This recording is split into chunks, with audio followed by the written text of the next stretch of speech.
Computer નેટવર્કના unit 4ના third લેક્ચરમાં હવે આપણે ડિસ્કસ કરશું hub. Hub is use to create connection between station in a physical star topology. જે આપણે યુનિટ 1માં ટોપોલોજી જોઈ તેમાંની એક હતી સ્ટાર ટોપોલોજી.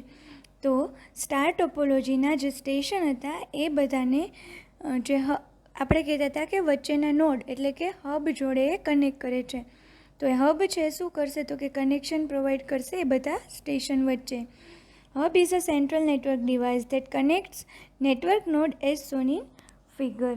હવે જુઓ અહીંયા જે ફિગર છે આ છે હબ. તો આ હબ થ્રુ આપણે વેરિયસ ડિવાઇસીસને આ છે એ કનેક્ટ કરી શકીએ છીએ. તો વેરિયસ ડિવાઇસીસ છે એ સેન્ટ્રલ હબ જોડે કનેક્ટ થાય એને જ આપણે કહેતા હતા ફિઝિકલ ટોપોલોજીમાં સ્ટાર ટોપોલોજી. તો આ છે એ હબ છે, આની જોડે વેરિયસ ડિવાઇસીસ છે એ કનેક્ટ થયેલા હોય છે. It enables central network management. It can have multiple inputs and outputs all active at one time. હવે જો આમાં એવું છે કે મલ્ટિપલ ઇનપુટ અને આઉટપુટ છે અવેલેબલ હોય છે, પણ એક્ટિવ છે એટ વન ટાઈમ થઈ શકે છે. It permits large number of computer to be connected on a single or multiple LANs. અલગ અલગ લેનમાં અથવા તો એક જ લેનના નંબર ઓફ કોમ્પ્યુટર છે એને તમે કનેક્ટ કરી શકો છો. એટલે કે જ્યારે લાર્જ નંબર ઓફ કોમ્પ્યુટરને તમે સ્ટાર ટોપોલોજી થ્રુ કનેક્ટ કરવા માગતા હોય તો ત્યારે તમે હબનો યુઝ કરી શકો છો. It enables high speed communication provide connection for several different media types. Coaxial, fibre optic, twisted pair. તો અલગ અલગ મીડિયા ટાઈપ માટે તમારે જ્યારે હાઈ સ્પીડ કોમ્યુનિકેશન પ્રોવાઈડ કરવું હોય ત્યારે છે એ હબનો યુઝ કરી શકો છો.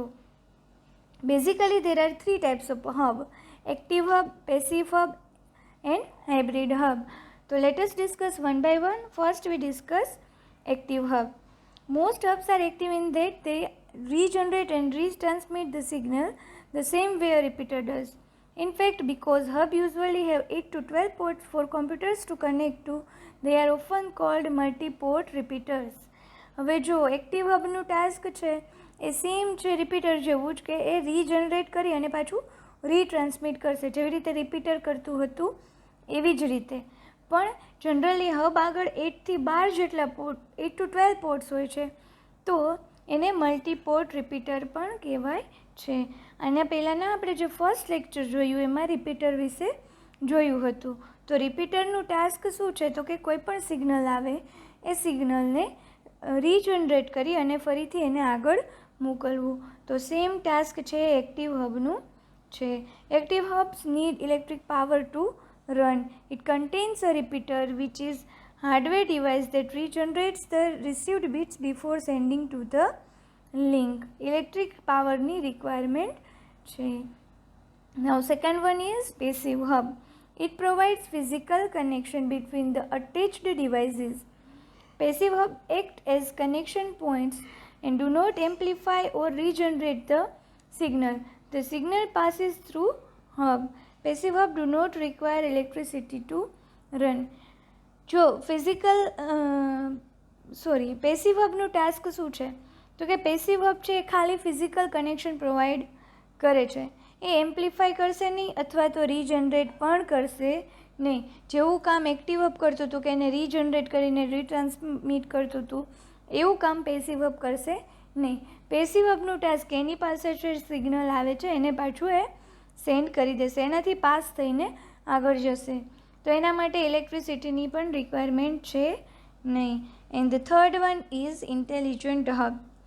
It also has function which can add intelligence to a hub like hub management and switching hub which includes circuitry that very quickly route signal between ports on the hub. Intelligent hub છે તો but obvious છે એનું નામ હશે એવું જ એનું work હશે કે એ આખું કંટ્રોલ પણ કરશે હબને, અને સ્વિચિંગ હબ કે જે શું કરશે તો કે સિગ્નલને વેરી ક્વિકલી છે એ રૂટ પણ પ્રોવાઈડ કરશે. સો these are the 3 types of hub. Active hub કે જેમાં એ રન કરવા માટે ઇલેક્ટ્રિસિટીની રિક્વાયરમેન્ટ છે, પ્લસ એમાં રીજનરેટ થઈ અને રીટ્રાન્સમિટ થશે. પેસિવ હબ જેમાં ખાલી સિગ્નલ છે એ પાસ થશે, એમાં એમ્પ્લીફાય અથવા તો રીજનરેટ સિગ્નલનું થશે નહીં, અને એમાં ઇલેક્ટ્રિસિટીની રિક્વાયરમેન્ટ નહીં હોય. ઇન્ટેલિજન્ટ હબમાં મેનેજમેન્ટ હબનું થશે અને પ્લસ સ્વિચિંગ હબ તરીકે પણ વર્ક કરશે, એટલે કે એવી સર્કિટરી હશે કે સિગ્નલને રૂટ પણ પ્રોવાઈડ કરી શકશે. Now next network device is switch. આ ફિગરમાં જો લેયર 1 ઉપર હબ વર્ક કરે છે, લેયર 2 ઉપર સ્વિચ, લેયર 3 ઉપર રાઉટર. તો હવે આપણે જોશું સ્વિચનું વર્ક શું છે. Switch provide bridging functionality with greater efficiency. જે વર્ક બ્રિજ આપતું હતું, સેકન્ડ લેક્ચરમાં આપણે બ્રિજ વિશે જોયું. તો જે બ્રિજનું વર્ક હતું સેમ વર્ક છે એ સ્વિચનું છે, પણ સ્વિચ છે એ વધારે એફિશિયન્ટલી વર્ક પ્રોવાઈડ કરે છે.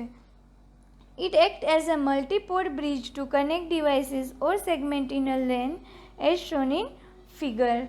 Switch has a buffer for each link to which it is connected. Switch પાસે શું હશે? બફર પણ હશે.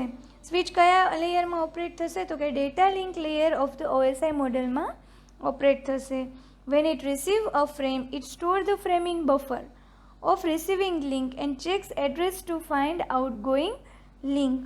એ બફરમાં સ્ટોર કરશે અને પછી આઉટગોઈંગ લિંક એટલે કઈ જગ્યાએ એનું ડેસ્ટિનેશન એડ્રેસ શું છે એના માટેનું એડ્રેસ ચેક કરશે. સો these are the figure. Switch અહીંયા આવેલી છે પ્લસ અહીંયા બફર પણ છે. If the outgoing link is free, the switch send the frame two that particular link. જો આઉટગોઈંગ લિંક ફ્રી હશે તો સ્વિચ છે એમાં ફ્રેમ છે એ સેન્ડ કરી દેશે, પણ એ પર્ટિક્યુલર લિંક કે જ્યાં એનું ડેસ્ટિનેશન રહેલું છે ત્યાં.